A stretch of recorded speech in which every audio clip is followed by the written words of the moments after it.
Hello everybody, how are you guys doing? This is Rob of Rule of Two Review. Welcome back to the channel, and in a weird way, we're going to continue to talk about the Game Awards, which are now just a week away. And of course, we're going to talk about the Game Awards as they relate to Metroid Dread, which, as we know, is nominated for Game of the Year.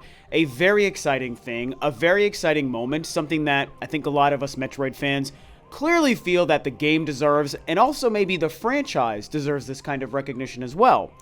Of course, if you follow me on Twitter, or if you've been following the last couple of weeks of my videos since the announcement of the nominees and everything for the Game Awards, you've heard a lot of what I have to say about the Game Awards this year, and this is the year where, after years of kind of supporting them for the most part, and Jeff Keighley, and being on board with the idea of the show, that this is kind of the year that's starting to break me in terms of the bigger picture of what the Game Awards truly is, how it's funded, what its purpose is, all of the things it does wrong.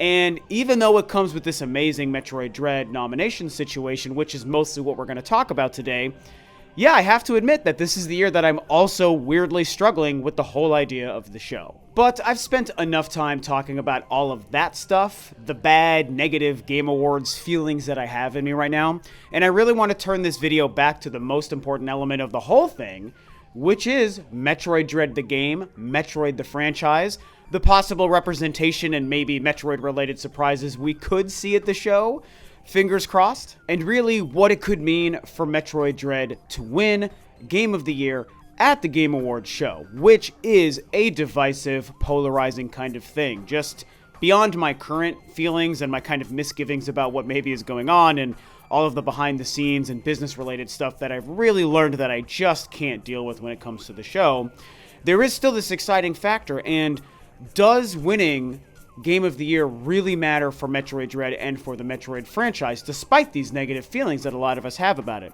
That's what I want to dive in today. Obviously, I have opinions about it, which is the reason I'm making this video in the first place. So let's kind of jump into this. Of course, before we dive into the Metroid Dread Game of the Year topic today, I like to remind you guys I am always trying to grow the channel here on Rule of Two Review. I upload every single week. I cover all things Nintendo. I cover all things Metroid.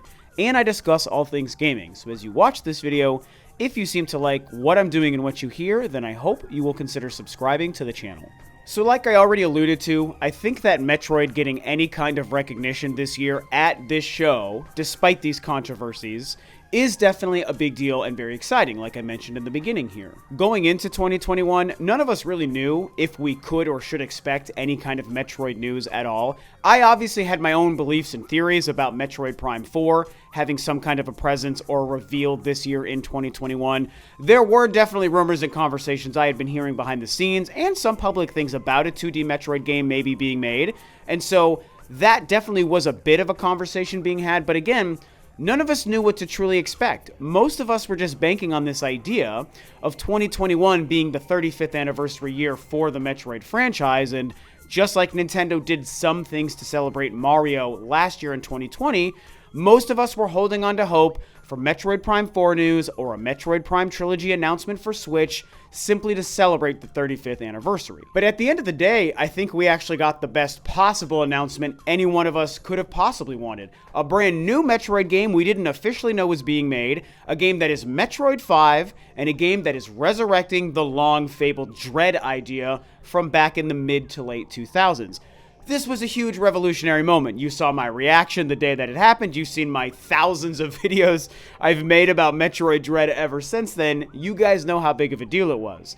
And then, as we started to creep into the end of the year, we all get reminded that, oh yeah, that Game Awards show happens every December, and wouldn't it be neat to see Metroid get some kind of recognition? Especially once the game released in October, and we were all like, just blown away by the game, you know, for the most part. Just totally floored that they were able to nail a Metroid 5 2D game in the modern era on the Switch, delivered on the 19-year promise between Fusion and Dread on what the next generation of a 2D Metroid game and story could really be. And so once we all just played it and realized how amazing it was, it became really exciting to think about it getting nominated for the show.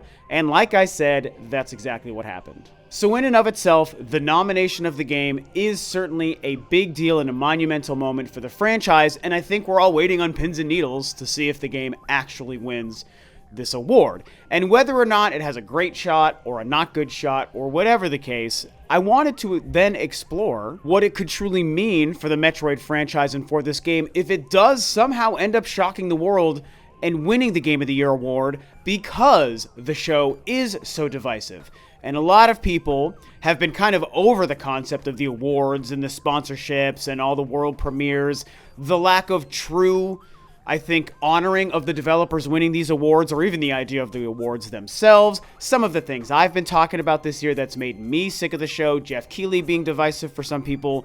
If it wins this award, does it mean anything positive, or does it maybe not mean anything simply because the show, in many people's eyes, is a bit of a sham? So here's what I'm going to say. Talking solely for myself, as my own fan, sharing my opinion, not trying to tell you guys to agree with my opinion or that my opinion is the right opinion, just sharing with you what my personal thoughts are as the Metroid super duper mega fan that I am, and somebody who, again, is just over the Game Awards this year. If I'm being honest, yeah, I actually do think it matters if Metroid Dread wins this award. As annoying and frustrating and scammy and skeezy as the whole Game Awards organization has kind of revealed itself to be, I think that at the end of the day, simply because this has somehow over the years become known as, I think, the most ultimate example and well received and recognized version of a Game of the Year award, that at the end of the day, yes, I think that if this franchise can get this nomination against the kinds of competition it's up against this year, as much as I may not like the show, and I may be getting sick of Jeff Keighley's kind of nonsense with a lot of it, I can't deny the facts. Based solely on recognition and volume of people paying attention, I have to admit, it does matter for Metroid Dread to win this award, and for the developers at Mercury Steam and Nintendo and whoever else might be there to be able to go up to that podium, as goofy as the whole thing may be, take that statue from Jeff Keighley's hand, and then be able to address the world about working on this game and this franchise, and how proud they probably will be if the game wins that award. That will actually be a very powerful moment that I do hope we get to see happen. And so to me, I think that's really the thing, guys. It comes down to, like I said, the volume of people paying attention, the amount of eyes, the amount of Nintendo and non-Nintendo fans, or even people who kind of rest in the middle and are maybe a little bit ambivalent about Nintendo, just like a lot of us might be ambivalent about different franchises or companies or whatever the case, or consoles. I think that everyone really watching, everyone who chooses to watch, of course, and seeing this game get that kind of recognition, and like I said, watching people accept the award, and Jeff Keighley's kind of half-assed attempt at making the awards seem like they're important, even though really it's just, to him, it's all about the sponsorships, it's all about collecting your damned data from the website he has, and it's all about those world premieres and trailers. Like, I don't think he really cares about the awards. He hasn't done enough to show me that that matters. And again, I say that as somebody who's been mostly defending him and the award show only until 2 years ago. I don't think he cares about the awards all that much, but I'll say what I already said. If we get to see people who developed Metroid Dread standing on stage giving a speech to everyone about working on this game, that's going to send a pretty strong and powerful message to the industry, to Nintendo the company, to other companies and other fans, and just the whole world, that on this stage at that show, this game was able to beat out every other game released in 2021 and be that Game of the Year. Again, I know I keep having to remind you guys of my negative feelings about the show and about Jeff and all of these things. I do still want to remind, in a positive way, here as I start to close out this video, that I do also in many ways respect Jeff Keighley just for trying and putting in the effort he's put in over the years to even create a show like this in the first place. I mentioned this in one of my videos a couple of weeks ago, and I do want to reiterate it here in this video for anyone who's maybe new to the channel and stumbles across my opinions on the show for the first time through this video.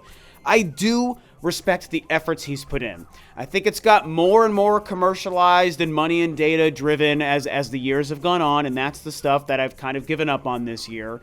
But it's hard to fault at least the motivations behind it initially, of somebody who's worked in this industry for a long time, seems to care about it, or at least at the time cared about it in what felt like a kind of personal way.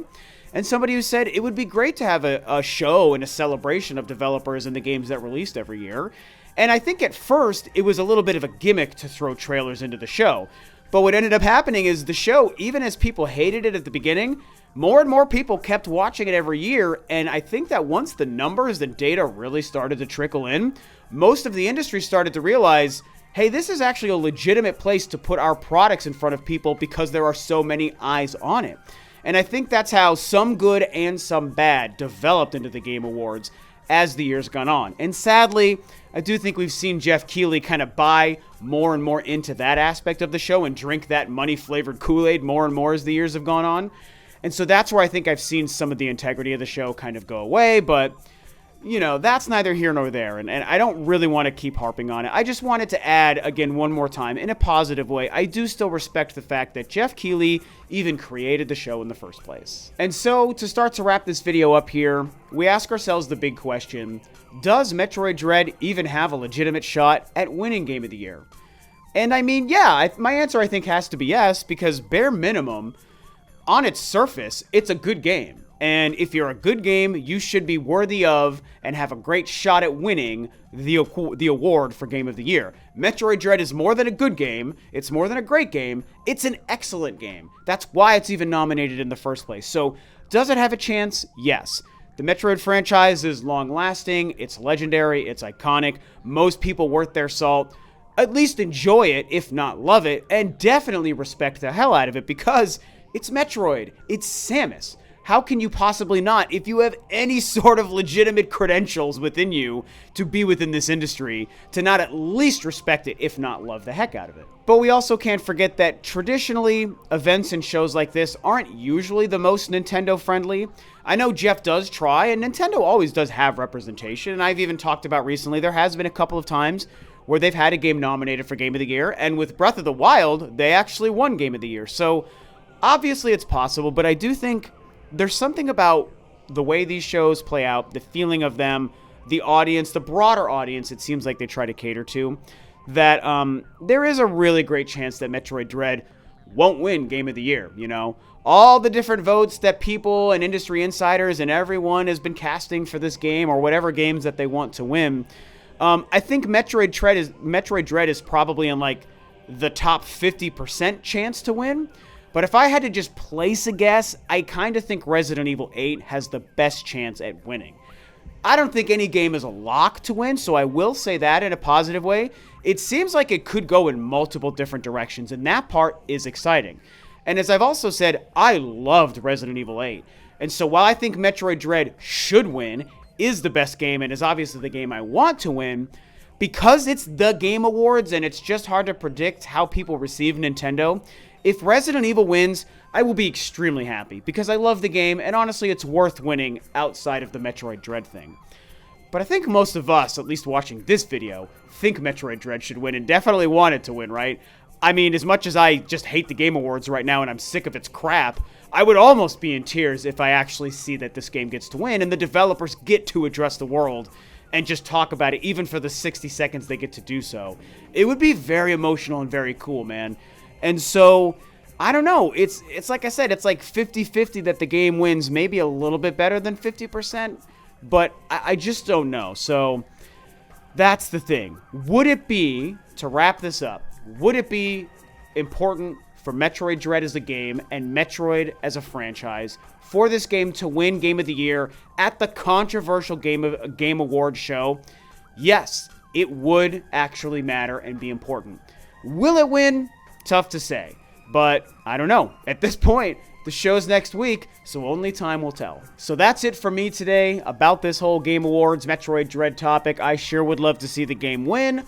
What do you guys think? What do you think about how I laid out and shared my opinions on this whole topic today? How do you feel? Do you agree? Do you feel different? What do you think about Metroid Dread winning Game of the Year? If it happens, do you think it's important? If it loses, do you think it's important? Whatever you think, talk about it below. And with that, this video is a wrap. Thanks, of course, as always, for tuning in, guys. This is Rob of Rule of Two Review, and I will catch you next time on another video.